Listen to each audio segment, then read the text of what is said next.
Hello, everybody. Welcome to the Rotoworld Football Show. I am Patrick Daugherty, joined this Thursday by Mr. Denny Carter and Mr. Kyle Dvorchak, where we are going to break down the entire final slate of the final week of the NFL regular season. That includes a big game in Miami, Florida, between the Bills and Dolphins.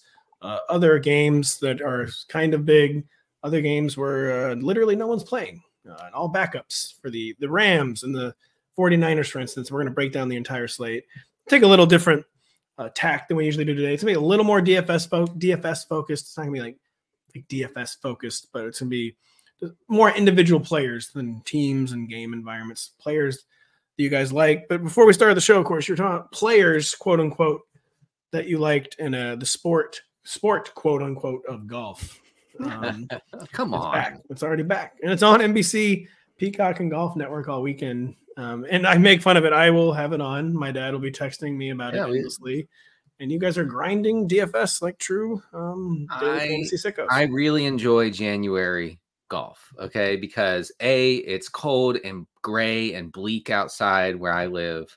I like to turn on the TV and see the best golfers in the world in beautiful Hawaiian weather conditions.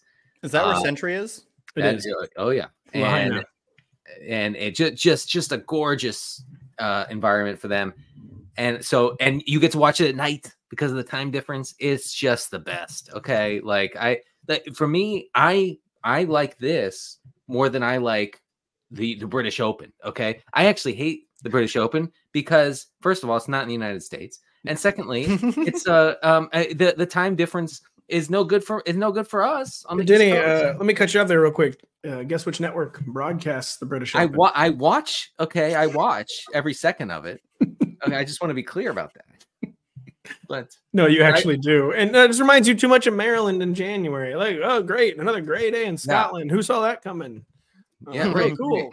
40-mile-an-hour winds, and it's 12 degrees. Yeah, it's July 19th, and some of the winds are 30 knots. And the sun's up till 11 p.m. And is that Lake Erie in the background? The Browns are kicking off. It goes out of bounds. What's going on here? Yeah, the sun. That is a really interesting part about Europe in the summer. The sun does set at like 11 p.m. We got to look into that in America. Yeah, can we geoengineer that? Yeah, can we do that? Because this thing where the sun goes down at 4:48 p.m. Eastern time is getting rough. Well, guess what? Since December 21st, the days have been getting longer. Nowhere to go but up. Yeah, it'll become perceptible by March. Cleveland and Denny, excuse me. Yeah, Kyle's hometown of the Canton Akron area. Of course, the sun is setting at 3:52 p.m. right now. But I mean, literally, like for Buffalo home games, they have to have the lights on for a 1 o'clock kickoff. Kyle's family growing up burned tires for warmth. and for fun though, to be fair. It was a very multifaceted tool, the tire. Yeah. When it's on your car for a while, and then it's fun for the kids for a while, and then it's warmth for the whole family. Bridgestone Firestone Tire Scores, Ohio's finest tire. They might sponsor this podcast. I guess we should start for our sponsors talking about football with the Baltimore Ravens resting all of their key starters. The undead zombie Steelers are once again trying to backdoor their way into the playoffs. Kyle Dvorchak. So we will start there. Who is a Steeler we should care about this weekend? Is it George Pickens, who has 500 yards over the past 2 weeks?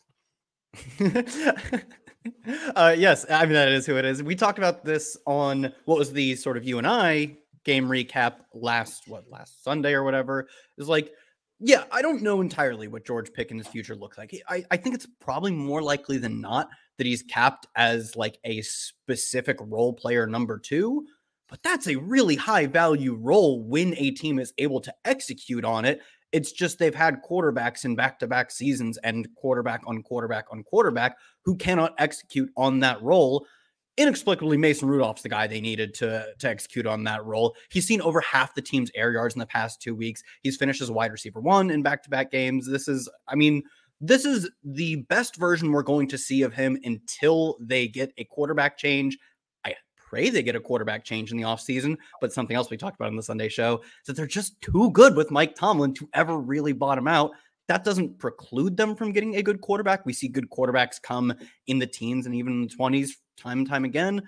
Doesn't help, though. The best quarterbacks are generally coming to the top of the draft. So I do think Pickens is the name to know on the Steelers side of this game, but I don't think we'll see his full potential for a while. Do we think they're going to Zach Wilson, Kenny Pickett this offseason or no? What does that mean? Move on after only 2 They weeks. will. You think so? I feel like the Steelers are too proud for that. It wouldn't be Steelery. I feel like you can say like, oh, we're taking the offseason to reset and we're figuring things out. And that's probably what they'll do, I guess. But man, starting Mason Rudolph over him is such an indictment. Like, it's not like, and it's working. The thing is, it's not only an indictment of just the concept of doing it, the fact that in practice it turns out to be the correct move is just the biggest red flag of Kenny Pickett. But like you said, teams don't generally do what we find to be optimal. So yeah, they probably stick with them. Steelers are going to run the ball 100 times. I know. I was going to actually ask that. I know that wasn't on our show sheet, but once Tyler Huntley loses 2 fumbles in the first quarter, it's going to be like 62 rushing attempts, isn't it? They were 20. The Steelers last week against the Seahawks were 22% under their expected drop back rate. Okay. And George Pickens still got there. Am I mad about that? I actually am really upset. I'm not recovered from that. No, I may never for as long as I live. But yeah, I mean, so Najee Harris is gonna. I mean, he's gonna see at least 15 touches. Same with Jaylen Warren. They're not gonna throw at all in this game. So just be prepared for that. Kyle, it sounds like the fish are getting home with Najee then, huh? Oh yeah.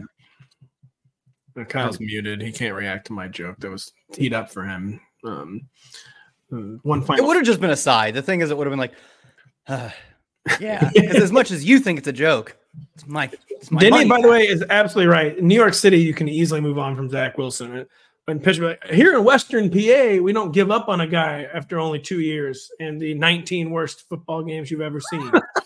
All right. Western PA, you get a year 3. Even Kenny Pickett has 9 touchdown passes in 6,000 career attempts. We still gotta ride them out. Needs one more year. Denny mentioned the Steelers going super run heavy because they're not facing a real Ravens team. They've locked up the AFC's #1 seed. They're sending out the B team.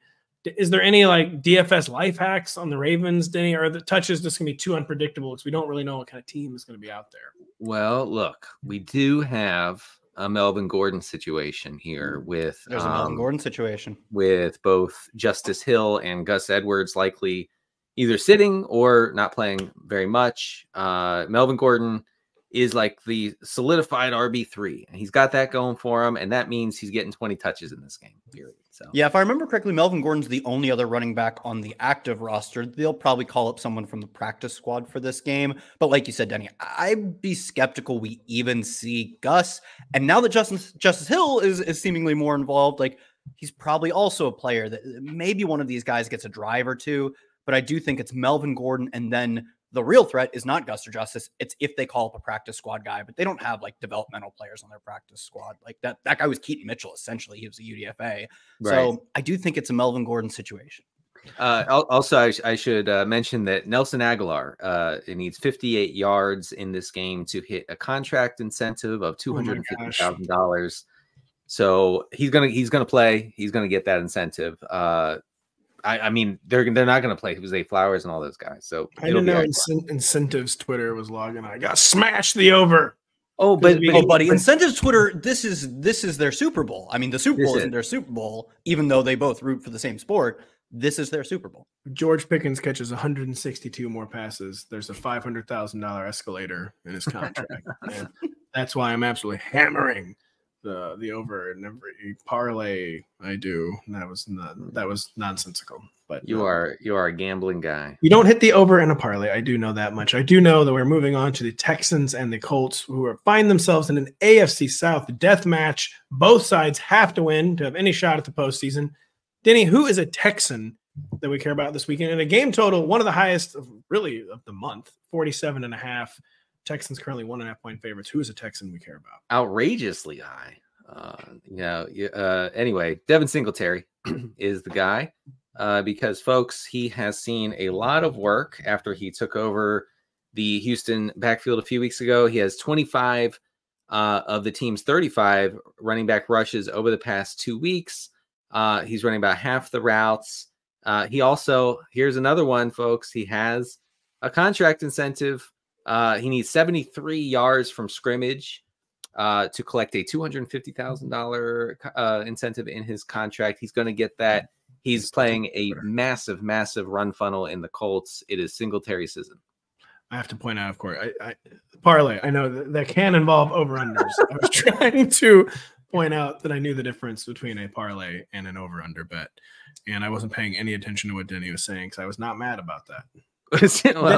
Denny said Devin Singletary has an escalator for PPR points, so he's catching a bunch of. Wow, I conceptually like that there could be an escalator for like PPR points where it's like we just need you to get 6 catches for 8 yards. We don't, or you could rush for 75 yards on a single carry, but also we could throw you a bunch of gimmick screens. That's right. I got to ask you about the Colts, but the Texans' health situation. Noah Brown doesn't seem like he's playing right. Robert Woods seems just totally bottomed out. Is it really just kind of Nico Collins and Dalton Schultz or for CJ Stroud? Right.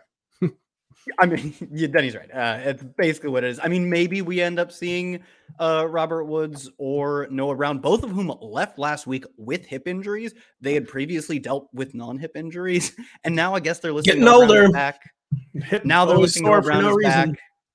I mean, how old is Noah Brown? He's only on his. Robert Woods is definitely in the age of like, my hip. Ooh, I just can't finish this game. Especially, I think last week was a blowout, if I remember correctly. So both of them back-to-back DNPs. Maybe they still go, like we see, especially with like older guys, back-to-back DNPs, they get still limited and then suit up. But like, you're not playing them. I have no faith that they're able to play a full complement of snaps. As you pointed out, it's Nico Collins, and then there's a giant gap, and then it's Dalton Schultz, and there's who cares after that. I think Noah Brown's like 28, so he's getting up there in NFL years. And my hip was hurting for absolutely no reason this week, Kyle. So yeah, who's a Colt that we care about in this game? You said it's a death match. It's a must-win between these two teams. What's Indy going to do? Yeah, this is, like you said, this is you win and you're in for a playoff spot. It's either the, AFC South crown, I believe if the Jags lose, or it is a wild card spot and lose goes home. There's no way to lose and still make the playoffs. So like you said, both full forces from both teams. Michael Pittman, not surprisingly, last week, a 35% target share, back to his full-time role after, I believe, 2 weeks out with concussion.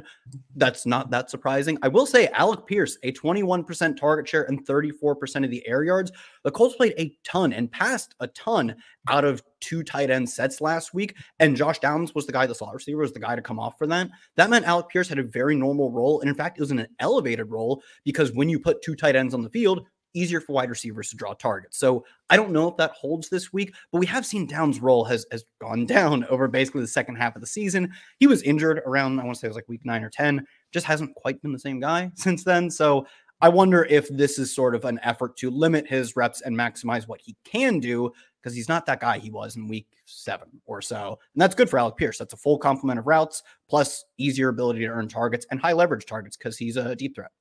Yeah, Downs was the classic, not the same after the injury. But I've seen some people tweeting about we need to be concerned about Jonathan Taylor because the Texans have become just like a total like run game stopper. But do we really need to be concerned about Jonathan Taylor in a week where like 6 teams aren't even playing their starters? I mean, if Zach Moss is back, you know. Golly. Jonathan Taylor has struggled. He's been bad. I know he's been bad. He's been fine. I know he hasn't been good at all since his amazing year 2 years ago. Yeah, but he's going to be good in 2024. And we will be right back in 2024 after this. Bragging rights in the AFC East and playoff positioning are on the line when Josh Allen and the Bills travel to South Beach for a battle of Tyreek Hill and the Dolphins, with the winner claiming home field advantage in the postseason for the wild card round. Coverage of the Week 18 matchup begins at 7 p.m. Eastern only on NBC and Peacock. Big game that we're going to talk about right now. The Bills and Dolphins meet up in the game of the week at 8:15 p.m. Eastern on a little network you may have heard of called NBC and Peacock. It's the AFC East Championship game with the Bills getting 3 points on the road, Kyle. Although the Dolphins won it, the Bills have to have this game. They might get left out of the postseason if they do not win. I think they have really bad odds actually of making the postseason if they lose.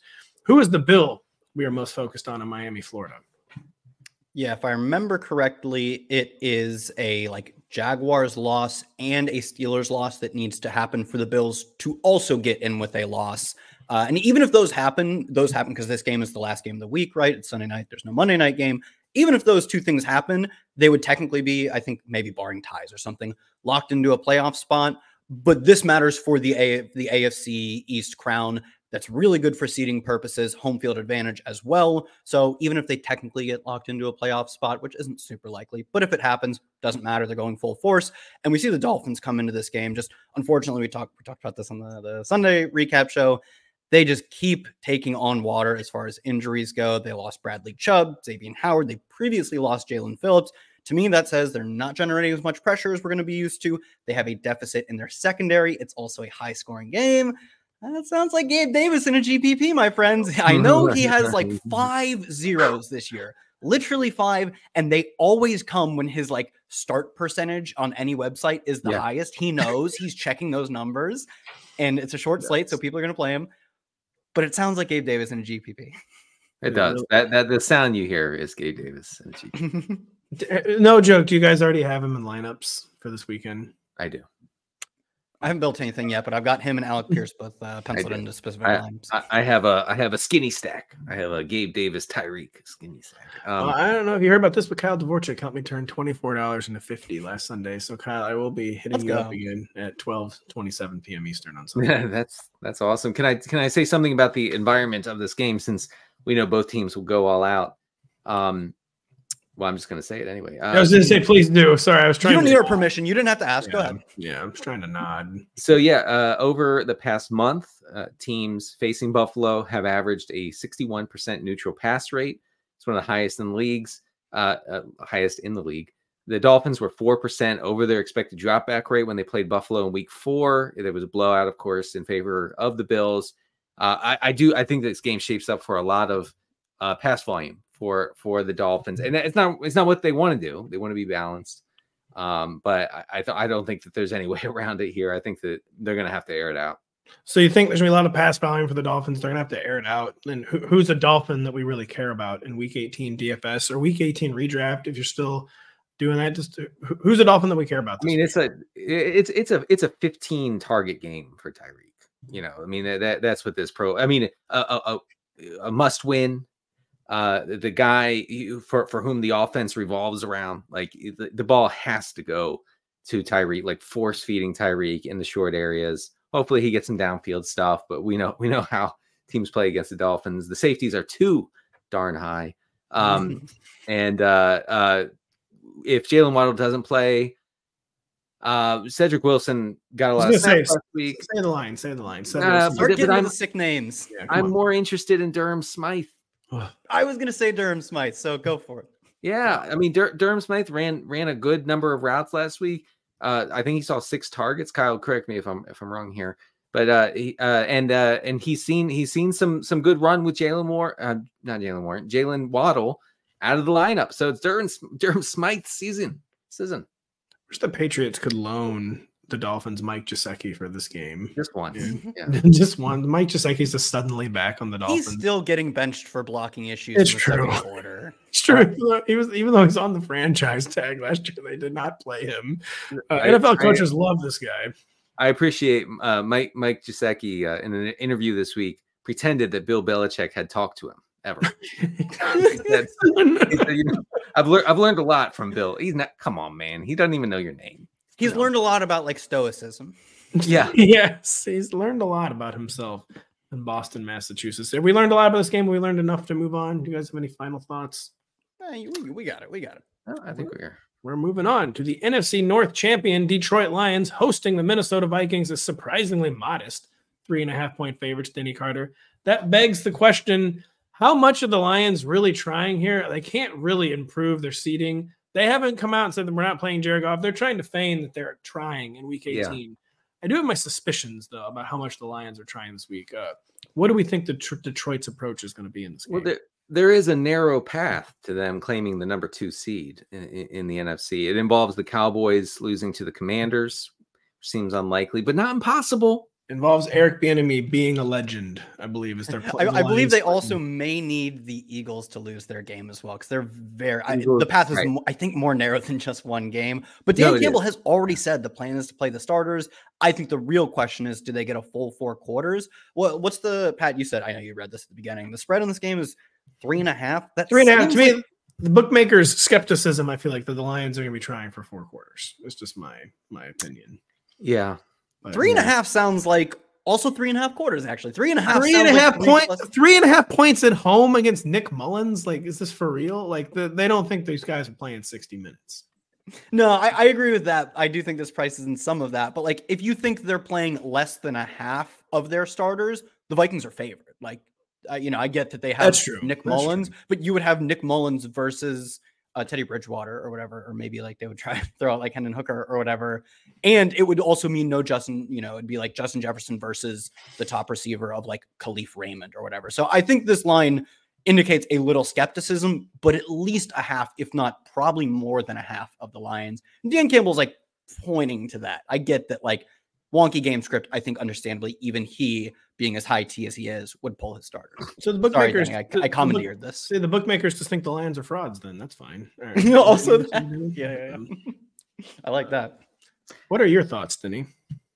I am not going to be playing many Lions, if any, with the belief that, I think Dan Campbell might play them for like a quarter or a half. I just can't. You really think that's it? Man, that's kind of scary.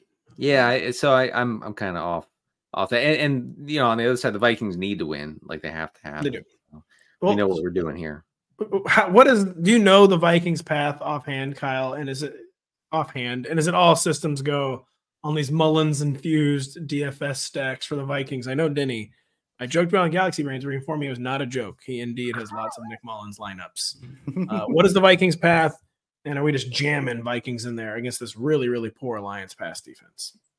Yeah, I don't remember exactly the Vikings' path, mostly because it's one of the more complicated ones where they are still alive. But they need Ireland to reunify. That's weird. They're like, how many points does Senegal have in the aggregate? Because they're in the Group C. Yes, exactly. They're one of the longer shots. They need multiple other outcomes outside of their own game. They do not control their own destiny. I do think it's roughly all systems go for like the fantasy value of the starters. Nick Mullins, on the positive side, is first in the NFL in completion percent over expected, 15th in EPA per play. Those are, the nerds get made fun of a lot of just looking at their spreadsheets. But I think the context that misses is most nerds have like seen a few snaps of football and can be like, those numbers don't mean what you think they mean. Nick Mullins is not good. And the nerds who watch the film at PFF have him graded as the 38th passer this year. I watched a game of his in the past 2 weeks. I don't remember which one. It was the one with a long pass to Justin Jefferson on 4th and 55 or something like that. The worst pass you've ever seen. No. That was a great. Well, actually, that was still a terrible pass. The next pass was the worst pass you've ever seen. Yes. Right. But the good news is, so I think the reason, in part, that he has a good completion percent over expected and a good EPA per dropback number is that his strategy is F it, Justin Jefferson down there somewhere. That's a pretty good strategy, all things considered. Like, as far as he doesn't have arm talent and he's taking over as the starter well over midway through the season, F it, Justin Jefferson down there somewhere is actually a great strategy. And it works far more often than you would expect a sort of brain dead strategy like that to work. He's over 300 yards in 2 of his something like 4 starts. So yeah, this is good. It's Jameis Winston levels of good in that, you know what that means for the pass catchers and for Justin Jefferson. I did joke to Denny on Galaxy Brains that on DK this week, Jordan Addison is coming preloaded with a snowflake emoji. And there's no way the Nick Mullins plan will actually work. But I agree that on paper, it really, really should work. Producer Adam points out, by the way, so Minnesota has 2 paths to getting in the playoffs. Both, of course, include winning this game. And then both paths include 3 other teams losing. So the other ones are, at minimum, they need Green Bay loss and Seattle loss. If those things happen, either a Tampa Bay loss or a New Orleans loss gets them in, which is, as you can tell, why I ain't reading all that. I wasn't going to remember that. It sounds like Minnesota Vikings, get ready to learn tea times, buddy. I want to say like most of the simulators have them well below 10%. There are teams this time of year. There are teams where you just look at their, at their playoff odds and whatever, and they're like 15, 20, 30%. You're like, why would they? Why would they want to make the postseason? Like, why would the Vikings want to make the Or it's like, why even list all that? And the reason you list all these scenarios is because every year it happens to the Steelers and they get in. Yes. Listen, the Steelers aren't making the playoffs. They need 5 different things and like 24 hours. And all 5 things have happened. The Steelers are going bowling again, folks. And the Steelers have gotten the 1 seed. They went from being out of the playoffs a week ago to the 1 seed with a loss. They got into the 1 seed with a loss. They got in with a loss. Yeah. Wow. I mean, Seattle plays Arizona, I think, and then Green Bay, I think, is favored as well. They ain't making it. But Kevin O'Connell texting Kyler Murray, be a legend, bro. Hey, the Cardinals are feisty. They are feisty. You see the Bears were rooting for a tie on Sunday Night Football. That was the first, like this past week, was the first leg of a many leg parlay they needed. They didn't get it. They did not get the tie from Jaron Hall. We move on to the aforementioned Atlanta Falcons and New Orleans Saints. They also find themselves in feral division mode, both needing a win to have any shot of making the postseason. Kyle, we will start with the dreaded Atlanta Falcons. Who is a bird that we care about this week? We have one more week where we have to care about Arthur Smith. The scissor-tailed flycatcher is the state bird of Oklahoma. It is on the crest of the professional soccer team FC Tulsa. I believe that is the USL, the second division of professional American soccer. It mainly hunts insects by hawking, as it's called. Wow, that's all I got. I mean, you know the playbook. The third sentence, and you're like, it was a bad bit. 2 more sentences. No, that's kind of a good bit. It was a very good bit, actually. Once we get into second division MLS teams, that's when it's amazing. Yeah. I mean, you know the deal with Arthur Smith. You know what he's going to do. He has 400,000% of his air yards go to 2 players. They convert on next to none of them, and Bijan Robinson gets a bunch of work. And then sometimes, inexplicably, Tyler Algier breaks off a 70-yard screen or whatever. I will note, Bijan last week saw 75% of the team's carries. That in one game sample would tell you, the rookie running back seeing all the work on the rise. He's their bell cow finally. But we know that it's been more of an ebb and flow situation with this backfield. Bijan should lead it. Do I think he sees all the carries? Probably not. Like, Arthur Smith has one more chance to get us. He's probably going to get us. Can I tell you guys something about that Algier 75-yard touchdown? No. Yes. First of all, I found my God. You did. I started Algier in 2 fantasy championships last week. How did he get away with this? And folks, I lost both. Yes, he didn't get away with it. Wow. That's called ball don't lie. With a 75-yard Tyler Algier touchdown, I lost both matchups. So that's like an iconic deal with the devil, monkey paw. Hey, Denny Carter, crime does not pay. That's what that tells. Crime does not pay. Didn't feel criminal at the time. I felt very extremely happy. That's what they all say, buddy. You lock him up. I'm not going to jail for 6 months. I want to lock Denny Carter up. And you mentioned Arthur Smith's passing philosophy, Kyle, which I had to just get the joke out there. It's Jonu Smith down there somewhere.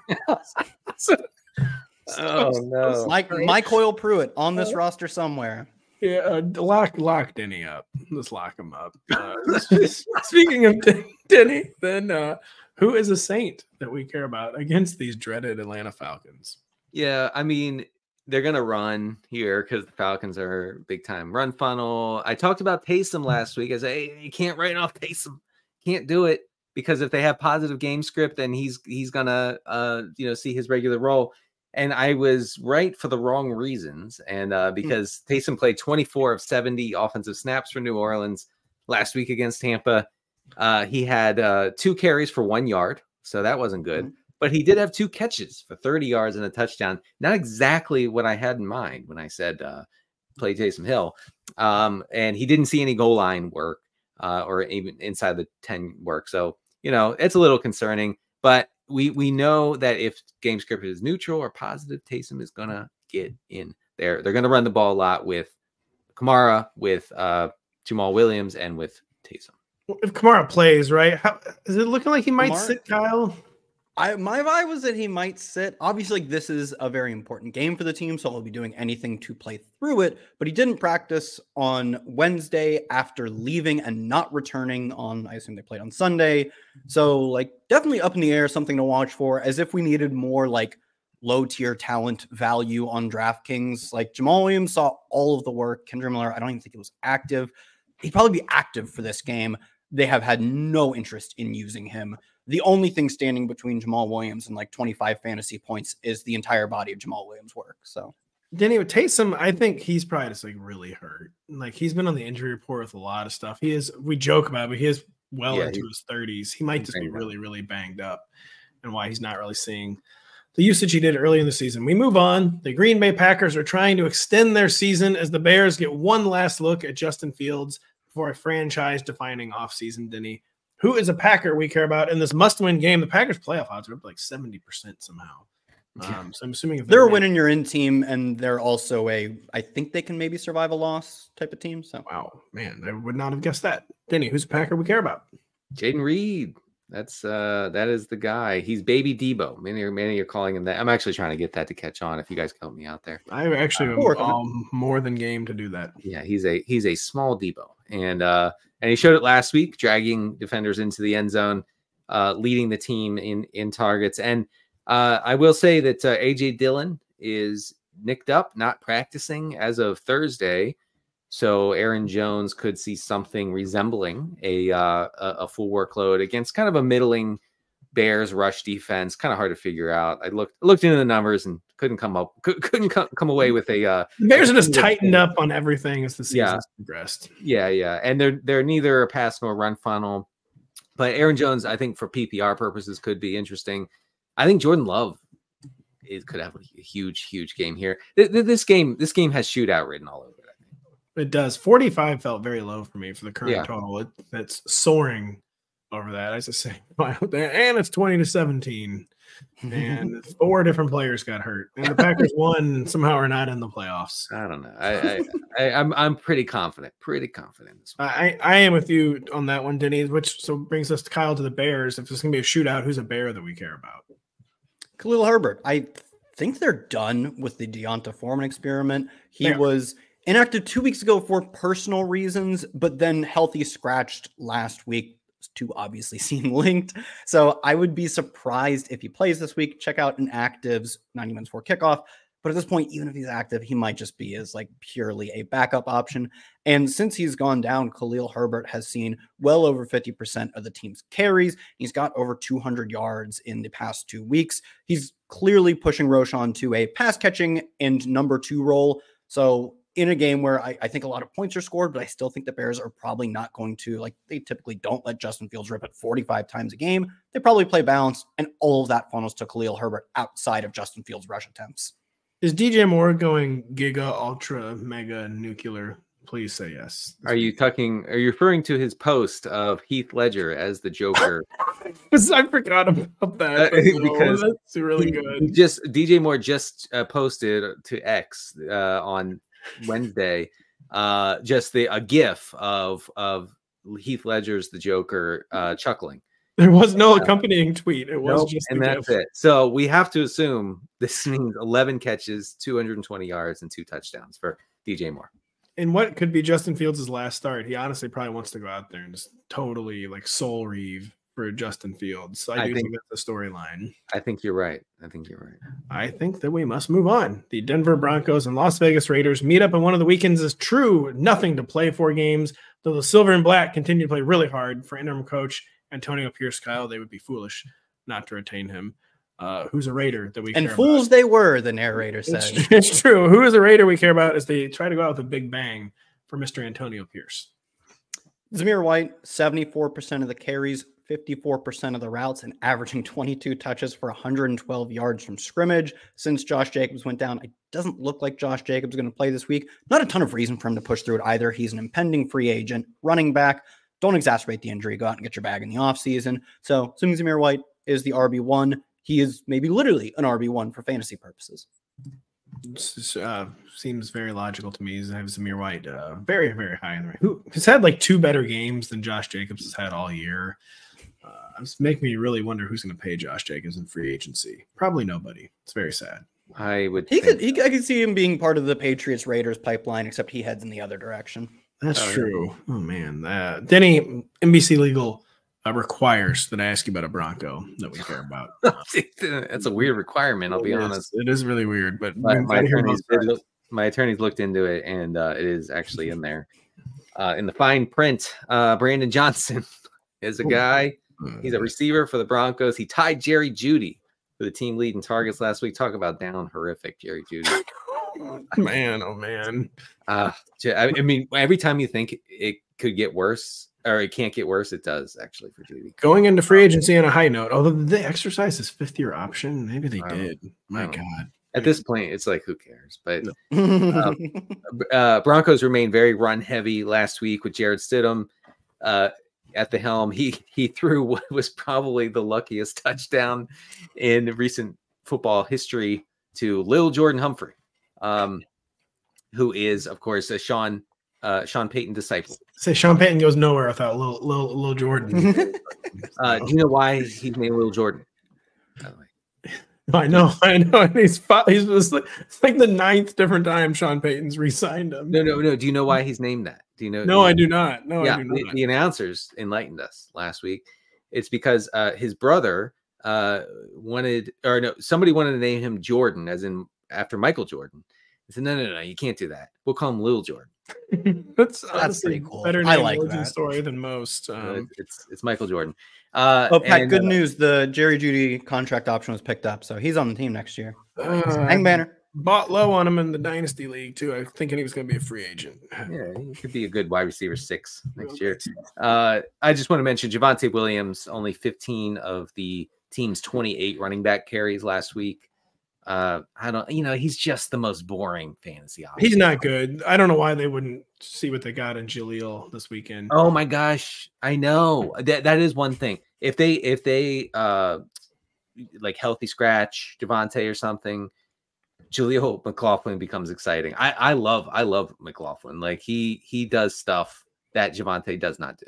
I just had a nightmare vision. Without looking it up, I'm going to assume there's like 3 or 4 incentives that Samaje Perine is very close to attaining. And Sean Payton is going to feed Samaje. So that is made up for the record. You're right. But it's probably also real. It's also real that we have to move on from this game. The Philadelphia Eagles visit the New York Giants as roughly 5-point favorites. But Denny, consider me skeptical the Eagles are actually trying. I'm surprised that this has remained sticky. I'm surprised the Eagles are still feigning that they're going to go all out. But the bookmakers currently believe that they are. With that out of the way, I mean, who's an Eagle that we care? I just don't. Why would the Eagles do that? I feel like they need to rest and get healthy, and they should not be anywhere near trying to win this game. They do. Okay, so they play at 425. Dallas plays at 425.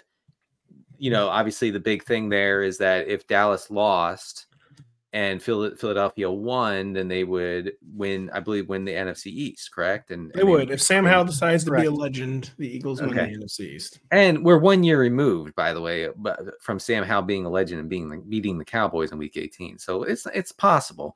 Is that true? Can we get a fact check on this? I know it's a pretty basic fact, but that can't be true. Yeah, it is true. That's all anyone talks about in the Washington area. That Week 18 game, man, Sammy Howell. Yeah, listen, the Eagles have to play their guys. They have to.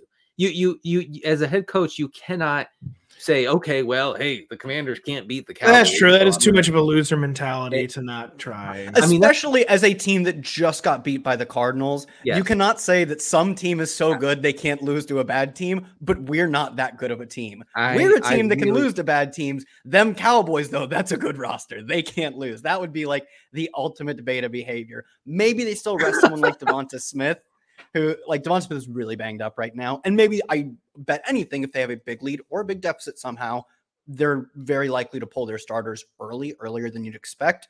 But yeah, you can't go out and be like, good teams don't lose to bad teams. We're not a good team, boys. Yeah, Denny was making a good point, and we both took it and ran with it. Denny. No. They're playing. I think AJ Brown could be in for like a huge game here against a Giants secondary. Especially if Devontae Smith sits. But the Eagles, man, good grief. The lowest neutral pass rate of the week last week. I get it. Like, they did okay on the ground, whatever, but you got to stop with this, like, establish the run mentality. The Eagles are going nowhere if they don't start passing. I totally agree. How have they not accepted they're a shootout team? You're not winning shootouts with DeAndre Swift on the ground. No, you're winning shootouts with 15 targets a game for AJ Brown. That's what you're doing. This kind of vibes like an AJ Brown 200-yard game. Cause like he's been getting a little bit of flack about like, he's not talking to the media or something. I don't know. Who cares? Like, who cares? But like, this is a diva get right game, and AJ Brown is like the GOAT like narrative game player. Yeah. And AJ Brown came out this week and said, I'm not kidding. He said, I'm not mad. he actually came out and told reporters, they said, are you mad? He said, I'm not mad. How has he not tweeted a Joker gif yet? I don't know. That's actually very concerning. For Denny wouldn't know. Denny's blocked. Oh, that's right. It's very concerning. AJ Brown has not tweeted a Joker gif for week 18. He needs to get in now. If he tweets the Joker gif, I think 233 yards are incoming. Kyle, I still am just laughing in my head at Denny was beginning to make an amazing point, and we were both like, Denny, we'll let you finish in a minute. But we both got bits to run, fellas. We both got to make this point better than you. I appreciate that. I was like, oh man, I'm winning them over. And you won us over too hard. You won us over way. Oh, that's a great point. Have we thought about the fact that the Cowboys need to? No, yeah, too hard. Who's a giant, if any, that we care about? Kyle Dvorchak, Tyrod Taylor under center yet again for week 18.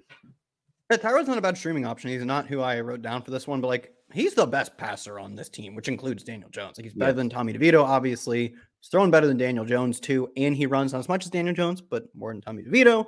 Not the player I wanted to talk about though. Wan'Dale Robinson leads the Giants with 31 targets since week 12. He has 2 top 15 PPR finishes in that span, 23% target share in his past 5 games. Most importantly, he actually has, I don't want to say he has a giant ceiling, right? But he does have a above Rondale Moore with 5 target ceiling because his ADOT is climbing to right around 7 over his past 5 games. 7's nothing elite, but at points in his career, he was being used by like running back levels of in the flat. You need to do everything. He has some yardage accumulation, chain moving abilities with a 7 ADOT and the majority of the team's targets, the plurality technically. Also, Eagles allowing the 3rd highest target share to guys running from the slot, and that's where Rondale operates. By the way, Dale, he just needs 10 more chances next year, and he's going to get right on being actually good. Rondale. I mean, I would suggest the teams to stop drafting small guys. Man, come on. So we can't play in the NFL, Denny? Is that what you're saying? That's exactly what Denny's point was still good. I can't believe I ever thought the Eagles weren't going to try. What was that?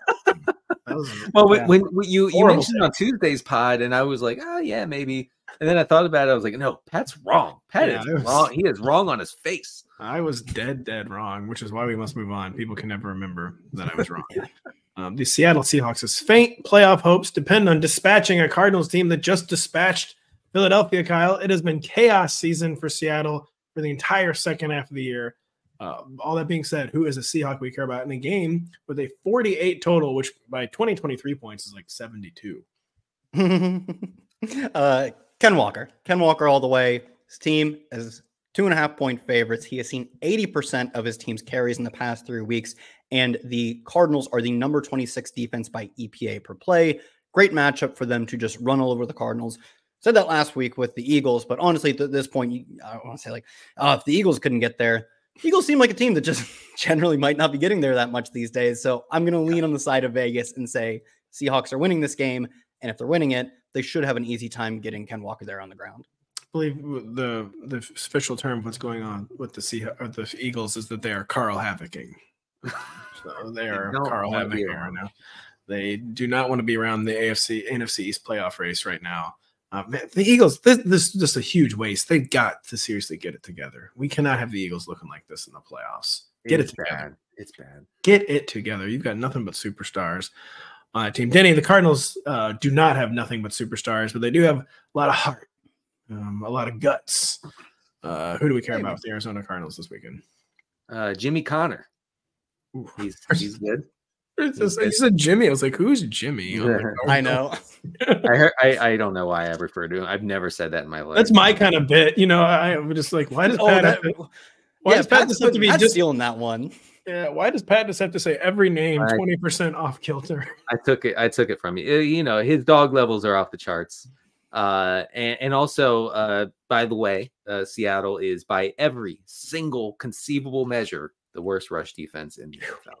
So I believe the Cardinals are gonna just simply not pass this week. Well, Hunter's good too. He is crushing in every efficiency metric on the ground. Now he's seen some work through the air too. He's not, I wouldn't say he's like the 3-down back of this team, but 2.5 downs, and like legitimately at his age, like he's playing some of the better football he's ever played.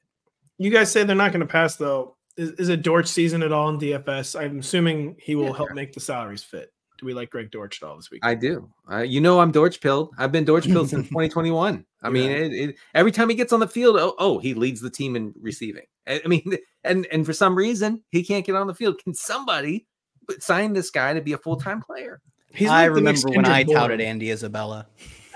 Greg Dortch is like the next Kendrick Bourne. We're like the 49ers like, it should probably play Kendrick Bourne more. And the Patriots played him a lot of money. That didn't paid him a lot of money. That didn't play him, and every time he did, he was their best player. Yes, that's kind of Greg Dortch. Greg Dortch, we wish you well in the new year. As I stare at the sheet to see what game we're on. Here we go. Looking to nail down the NFC East. The Dallas Cowboys are 13-point favorites against the laughingstock Commanders, who have no chance of winning, Denny. So the Eagles shouldn't try. Which Cowboy do we care about in this game as they try to nail down the division? I mean, they're going to pour it on. The Cowboys are going to pour it on here, and so you just play all the Cowboys, and except for Tony Pollard, of course, who's not good. Gosh, golly! To get him, what's going to happen? Tony Pollard's going to have a 4-touchdown game and make his fantasy numbers look like talk about what Tony Pollard was last year. That's a good point. Yeah, he averaged 1 less point per game than CMC, and you said he was a bust. yes. So no, You know what, Pat? I'm a galaxy brain myself, and maybe that maybe that's the way to play it. Maybe you don't play it through Dak and CD Lamb and Jake Ferguson. Although I wrote in the regression files this week, Jake Ferguson is in what the kids are calling a smash spot. He's going giga. Okay, against the Commanders. Commanders could also be sitting guys, defenders, like starting defenders. Like this could be like one of the worst NFL defenses we've seen in a long time. So I think the Cowboys are scoring 30 plus here. Ron Rivera is going to go out with a bang. He's burning it down. Oh, he's pulling the opposite of Lovie Smith. Lovie Smith knew it was his last game last year. And he's like, guess who's not getting the #1 pick? My team. Ron Rivera is like, screw this. Yeah, and they are gonna get 50. I saw an allegation real quick. I saw on X the other day where someone said that only spreadsheet nerds think that Sam Howell is bad, as if you could watch Sam Howell and say, oh, actually, he's good. No, no one's watching him and saying that. He is not fooling anybody. And apparently the Commander's not fooling anybody. Our producer, Adam, points out that our colleague at NBC Sports Washington, JP Finley, tweeted, I get the vibe a lot of Commanders veterans won't play this weekend. They're really sending Ron out with a bang, playing hard for the coach at the end of the year by not playing at all.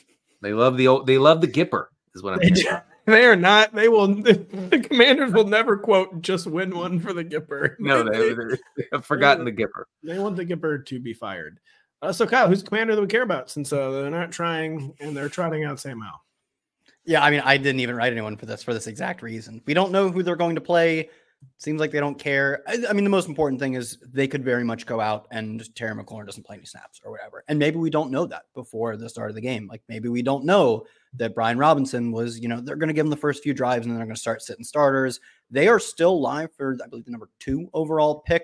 There's a lot of weird, opponent record and then same team head-to-head type of stuff that has to go on. So, outside of, the football bros who want teams to win football games, the future of their organization is greatly benefited by a loss. Potentially, they could still lose that pick to, I believe, the Patriots, and maybe Cardinals are also in the mix slightly. So I really am skeptical. I wouldn't be playing any fantasy options on this team. I'm just very skeptical that we see a full 4 quarters from any players with a meaningful amount of talent. But then if they get even a quarter, I don't want to play 3 quarters of their wide receiver 6. No. You guys, everything you just said, by the way, adds up to the Cowboys have the opportunity to do the funniest thing of all time and lose. They really game. do. Yeah. I mean, for as much as I think the Eagles will play their guys with the assumption that the without assuming that the Cowboys will lose. I do think that the Cowboys could win like 55-3 or something. And Denny, it sounds like I'm right again. Basically, is what happened with the Eagles and the resting. There's no way the Eagles should play their guys. Well, it is now. I should say both of these games are being played in the late window, right? They played at the same time, yeah. If the Cowboys are up 24-0 at halftime, then there's no way that the Eagles are playing their guys in the second half. You know what would be incredible is if Nick Sirianni is like, yeah, I get that a 14-point spread or whatever. It's, they're 5 to 10% to actually win. Let's sit our starters. And then looking up at the scoreboard at halftime, 22-20. And he's like, Jalen Hurts, get back out there after not playing the first half. Wow. There's a lot of possibilities here. Check it out this weekend. Not on. Did you just say check out football? Yeah. Was that the whole plug? Yeah, you should watch some football this weekend. And it was also on a network other than NBC. You should only watch Sunday Night Football. Yeah, we're actually not allowed to watch any games on Fox or CBS. We're trying to negotiate that where we are allowed to at least watch the games on. I have to walk around the house with a blindfold on. Yeah, dude. My best way to watch games that aren't on NBC is on the ticker on the bottom of the NBC thing where you see the scores go by. It's a really great experience, and I wouldn't watch any of them otherwise.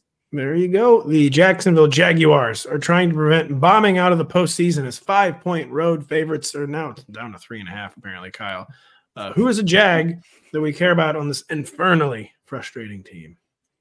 Yeah, I mean, outside of the fact that this game looks very ugly, I do think that, it's a 39.5-point total in which you said it's moving against the Jags, apparently. This is a good matchup for Calvin Ridley. The last time he faced the Titans, he got 7 passes, 103 yards, and a score. Titans have bled points to wideouts this year, and that has been particularly to receivers lined up out wide. Better believe that's where all of Calvin Ridley's targets, his routes come from. Titans are getting up the 8th most points to receivers lined up out wide. Ridley, over 80% of his routes come from there. Titans don't have cornerback talent. Titans have bled talent on defense all year just through injuries, and we've seen this matchup play out before. We're getting 2 for 12 and a fumble or 7, 102 and 2 like we did last time, roughly. Producer Adam points out that big of line movement from 5 to 3.5 probably speaks to significant concerns about Trevor Lawrence's health. Yes. I'm heading into this game where, he adding a new body part every single week to the injury report. It's not really good. Denny, I forgot to ask you. I didn't put on the sheet. You were supposed to talk about a Titan, but I didn't actually put it. Do you have any Titans you care about this weekend? I do. His name is DeAndre Hopkins. You ever heard of him? I have. Nuke. Nuke. We have an incentive situation. Ding, ding, ding, ding, ding, folks. We have an incentive situation. 49 receiving yards for DeAndre Hopkins to win $1 million from the Tennessee Titans. So that's a third of Best Ball Mania 4. That's happening. 7 catches for Hopkins, and he gets another $250K. Now, I'm not privy to DeAndre Hopkins' financial situation, but I'm guessing he wants both of those. So you can pencil him in for at least 7 catches, maybe upwards of 10. He's getting there. Against an absolutely horrific Jaguars pass defense. They tightened up a little bit last week, but they were playing the worst team in recent modern NFL history. It's absolutely. I think Tannehill's going to start here because Levis is banged up. Is that right? Did we get a comment? I think Levis is playing. But I don't actually know. Whoever it is, they're going to be. No one cares. I mean, but for DFS, whatever, like whoever's quarterbacking is going to be under scrutiny, under pressure to just feed Nuke. Yeah, I saw Will Levis is trying to play. He didn't practice on Wednesday. He got his foot stomped on a sack fumble 6 last week. He left. Ryan Tannehill was also a little dinged up at the end of the game. Never left, but Malik Willis was warming up. I guess odds are Ryan Tannehill starts, but legitimately either any of the 3 quarterbacks could start. Primarily, I'd rank them Tannehill, Levis, Tannehill, Levis, Malik Willis in odds of starting, but don't play any of them if Malik Willis starts. We just know what this team does when Malik Willis starts. You got it wrong. This is actually the team that Jake Driscoll is starting for this week. Jeff Driscoll is starting for this weekend. Not kidding. I had no idea what team Jeff Driscoll is on. When I saw the Schefter tweet listing all the week 18 starters, who is Jeff Driscoll on? I have great memories of Jeff Driscoll being able to play him as a tight end when he was getting quarterback snaps for Houston. That was fun. Mm-hmm. I have great memories of Jeff Driscoll being absolutely horrible for the University of Florida. The Tampa Bay Buccaneers can punch their ticket to the postseason by handling the number 32 overall Panthers, Denny Carter, who is a buck worth writing home about against still admittedly feisty Panthers defense. Yeah, we're not sure about Baker Mayfield's status. He did return to practice on Thursday. He has a rib injury. I would guess he's going to suit up. He won't be 100%. This Bucs offense has gone from one of the most reliably pass-heavy units in the league to run heavy, just straight up run first offense. I think it's in part to kind of hide Baker Mayfield as he regresses back to Baker Mayfield levels as a passer. I feel like he's had a few injuries too. He's been banged up. And folks, if you want to see a team play scared, you better watch the Bucs in Week 18. They are gonna be shaking in their boots. Okay, they're gonna try to win this game 6-3. That's what they're gonna try to do, and that means a lot of work for Rachaad White against a run funnel, massive run funnel Carolina defense. I really do believe that the Bucs are going to go super run heavy and be terrified here. The Bucs played scared in this exact same situation last year when they had Tom Brady. So yes, they played scared last week against the Saints. You know, just terrible stuff. Baker must be 2021 level injured or something, because things have changed pretty quickly for this Bucs offense. Kyle, who is a Panther worth caring about? LOL. LOL. I like to say lol. Kaiser. I get persecuted whenever I say lol. But LOL. Who's a Panther worth caring? You should throw in a raffle, and we'll see how you do you say every letter or it. I used to want to say Rolf because it just is so much better, but it's not how it's spelled. It's Raffle. So you gotta say Raffle. I'm rolling on the floor laughing as I ask you about these Panthers. Are you guys? Tell them about Kyle. Do the right thing. Tell them about DJ Chark. Oh, no, we're not. Don't play the wide receiver, even if he's the wide receiver 1 for this team. Wait. Denny, I implore you, watch Bryce Young play football. Wait a second. Not Wait pleasing. a second. And he's actually not legally allowed to watch Bryce Young play anymore, by the way. No, due to pending litigation. The Supreme Court ruled 6-3 that I cannot watch Bryce Young play anymore. Listen, wait. Okay, DJ. He's got a lot of air yards. I'm looking at it. He's got a lot of air yards. So many. And folks, Jonathan Mingo is out. He's out. He's on IR. Okay. Chark is the only game in town as far as downfield passing goes. And Bryce Young, by the way, has the 3rd most passing air yards over the past month. Okay. Ooh. He's airing it out. Chark has a potential to go nuclear here. I'm telling you. It's a bad defense. It's a bad pass defense. It's not good. Someone sent me a screenshot though last week of Bryce was literally standing on his tippy toes for one of his passes. It's bad. Yeah, no, it's horrible. And whoever gets this job for next year is instantly going to be fired. They're going to be, oh well, I believe in Bryce Young. We can do stuff. You can't do anything. Oh, man, you can't do anything with Bryce Young. What did the Supreme Court tell you? You're not supposed to talk about him either. You're right. And I'll probably have to hear about that from the courts. No respect. My play, a much better play in this game. Chuba Hubbard averaging 19 carries over his past 5 games, 70% of the team's carries. We know this team just wants to run the football and get out of here. Like you said, DJ Chark, 280 air yards over the past 2 weeks. But this is the thing that all of the film watchers make fun of us for, and they're right. Often enough that we have to consider it as your air yards mean nothing in this offense. In other offenses, Jamar Chase has a bunch of air yards and doesn't convert. I'm like, hell yeah, let's run it back. DJ Chark has a bunch of air yards from Bryce Young. Do with that information what you want. And by the way, Bryce Young came real close to hitting a couple long ones last time they played the Bucs. You don't know how close they came. You don't know. Bryce Young air yards are smuggled into America via the least traveled crossing between British Columbia and the state of Washington. That's the only way they get into the country. And the Montes look the other way and allow them into the country. And I appreciate that because DJ Chark's going to have 120 yards on two catches this week. Someone needs to crack down on those corrupt Montes. Someone needs to take a quick break and return right after this. The PGA Tour season tees off in Hawaii as golf's biggest stars hit the links in Lahaina. It's the Century, and you can watch Thursday through Sunday on NBC, Golf Channel, and Peacock. And don't forget, find all your favorite NBC sports shows on Amazon Music. Just head to amazon.com/NBC Sports. I know that I don't have to tell you twice to watch The Century. You too.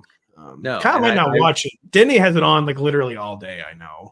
It's true. From 12:30 Eastern. I would appreciate if Brendan Todd stopped missing putts. That would be one. Brendan, if you're listening while you're playing, please on Twitch, please turn off Twitch and focus on the putts, Brendan. Turn off the Rotoworld Football Show and just quote make one putt, please.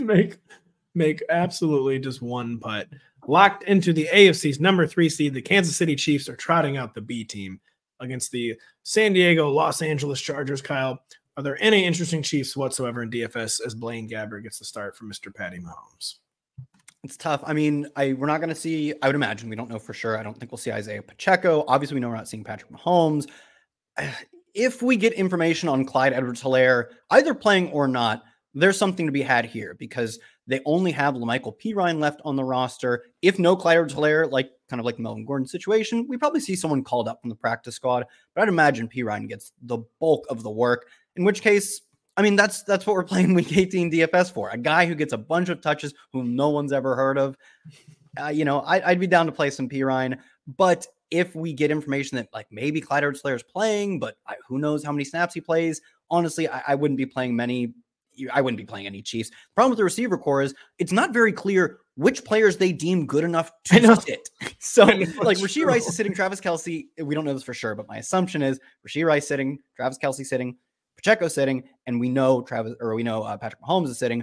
Do they deem MVS good enough to sit? I certainly do not, but they still run him the routes of a starter. He's probably sitting out too. They're just going to think they need that deep element to attract defensive attention in the playoffs. I bet MVS does sit despite his MVS-ness. That same Supreme Court we just mentioned, Denny, they say that you do have to talk about the Chargers. Is there a Charger that we care about? Easton Stick's swan song as Bolt starter. Yeah, look, folks, we have ding, ding, ding, ding, ding. We have another contract incentive situation. Austin Eckler will make $100,000 if he has 110 total yards here. He's going to get fed. Can Austin stop podcasting long enough? Huh? That is a question, but I do think that he will have every opportunity to hit that incentive. Remember, he held out. They gave him slightly more cash. Yes, he's gonna get to hit this incentive. So yeah, I mean, for 110 yards, Eckler could see 20 plus touches here and be somewhat interesting. We also have, folks, I would be remiss. I'm never remiss if I didn't mention Alex Erickson, who is an NFL player.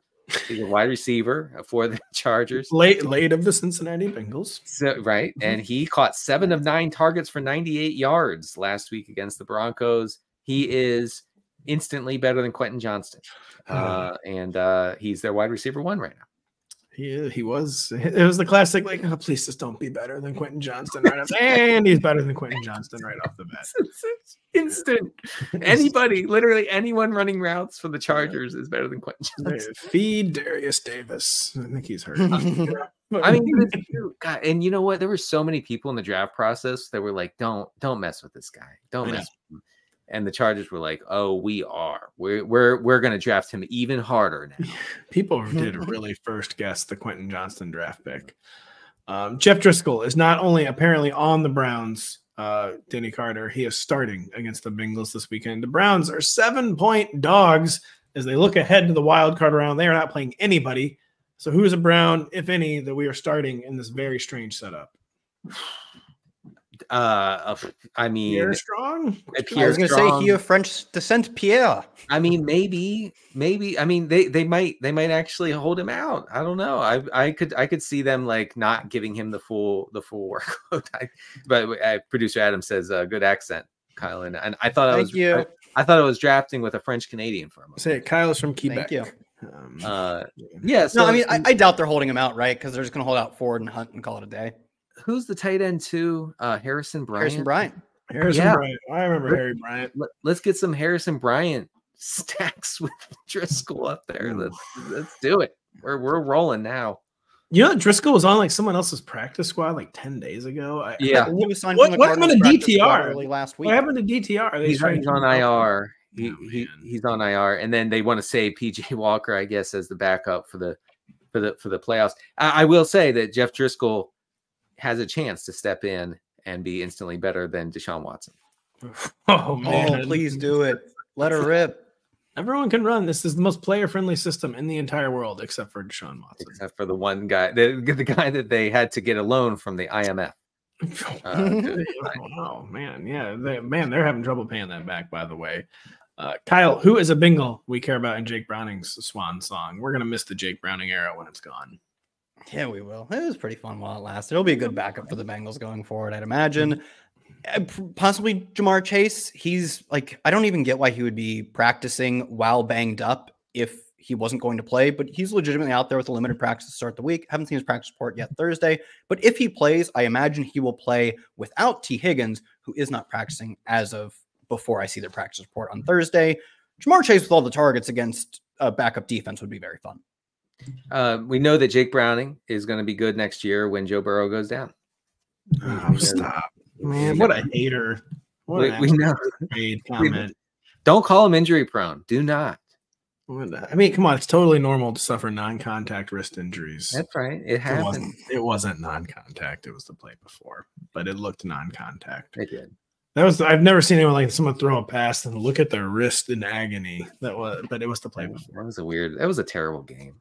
That was a terrible game. Yeah, that was the same game Mark Andrews got injured. Yeah. Speaking of terrible games, we got the Rams at the Niners, and neither team are trying, after locking into their respective playoff seats, Kyle Dvorchak, any Rams to get weird with this weekend. Yeah, I mean, the Rams are a good-ish team to get weird with because we know they're not playing all of their starters. Whereas like the Chiefs, I don't actually know. Like I'm pretty sure Pacheco, Kelsey, and we know Mahomes. But beyond that, like I said, like dude, they're trying to make Richie James a thing. If they're trying that hard, does that mean they sit him? I don't know. We don't know. For this game, we're pretty sure we know. We've already gotten Kyron ruled out, Stafford ruled out, Cooper Kupp ruled out, technically Aaron Donald also ruled out, not for fantasy purposes too much. And Puka is going to play exactly to get 4 catches for, I want to say it's 29 yards, might be 27.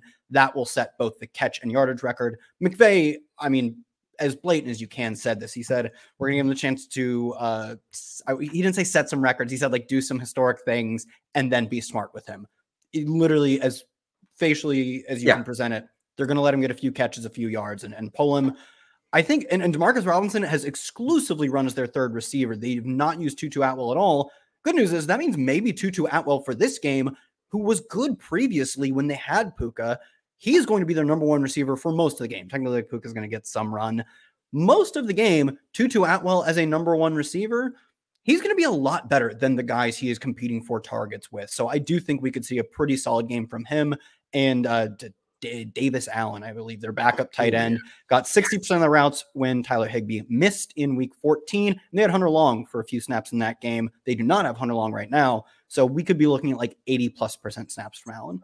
I'm so glad you mentioned Davis Allen because yes, he's obviously in for a huge game. You know who else is someone the folks should monitor?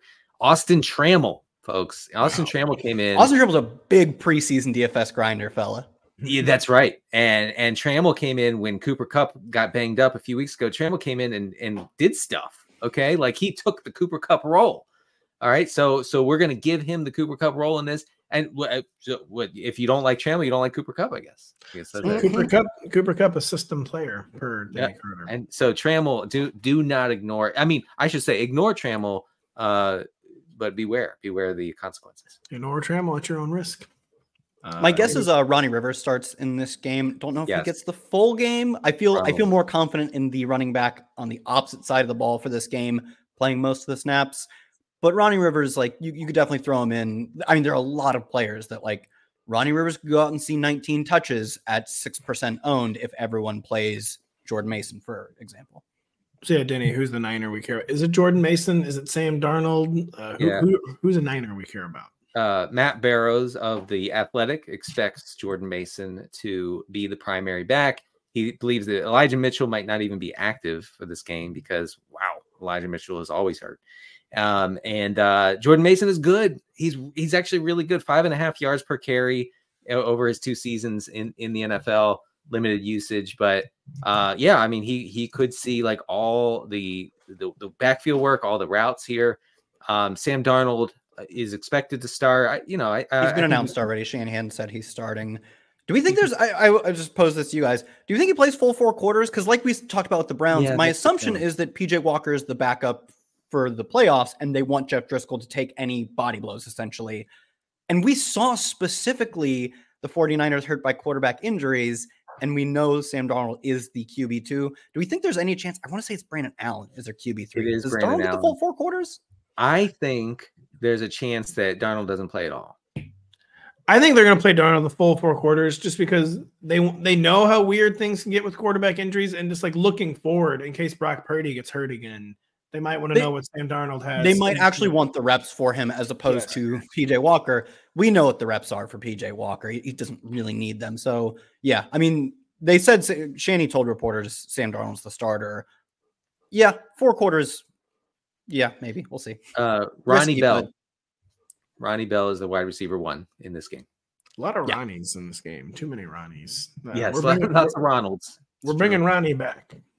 We're bringing all the way back. We are bringing Ronnie all the way back. We are bringing it back to what might be the end of the Bill Belichick era. It's the end of our show. The Jets and New England Patriots square off in the We Are On to 2024 Bowl, with the Pats getting 2.5 points at home, Denny. Who is a Pat that we care about in this supremely bizarre environment? Hard to believe. I don't know. Could this really be Bill Belichick's last game in Foxborough? It kind of seems like it is. I mean, reports, from 3 or 4 weeks ago were that Bob Kraft decided on letting go of Belichick, parting ways with him back in October. And there's been no pushback to that narrative, which makes me think that it's definitely Jover. It's happening. Yeah, it's happening.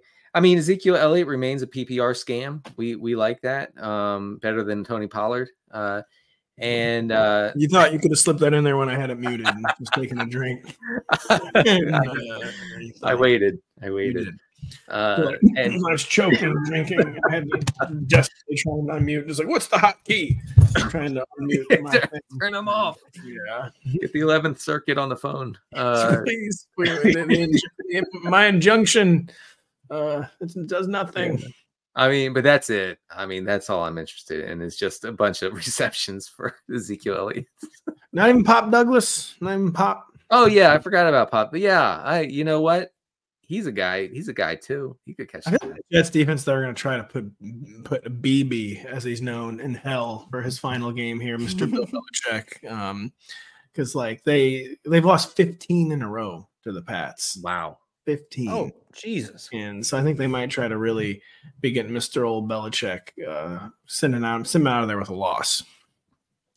I could see that happening. Patriots are probably also trying to do that, given what they're trotting out talent-wise. That's true. Kyle, Breece Hall, a DFS must play, or is there too many weird options to make the salaries work that you shouldn't let the fish win with Breece? I mean, the thing you said at the second part of that there are a lot of weird options that project very well, would lead me to believe that Breece isn't a must play. Also, they have the lowest implied team total of the week.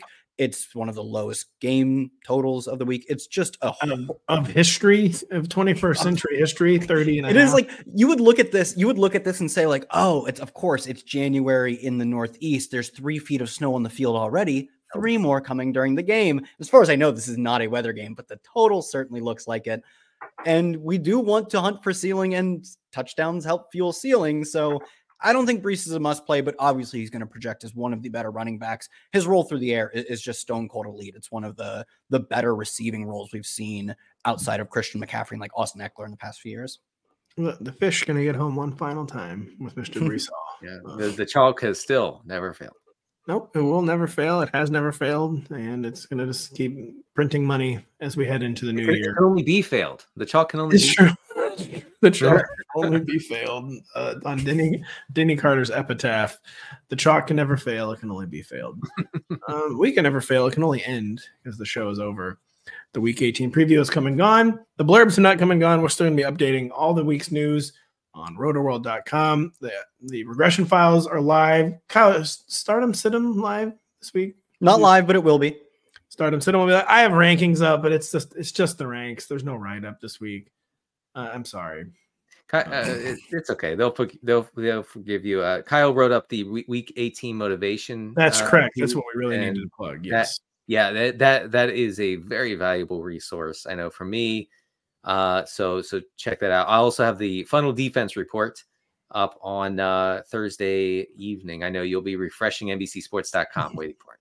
Really great stuff from everybody. We'll be back with another podcast on Sunday night. We'll be writing season-ending blurbs for all this year's eliminated players from the postseason, so check that out. So for Denny, for Kyle, I am Pat. Thank you so much for listening. We will be back later.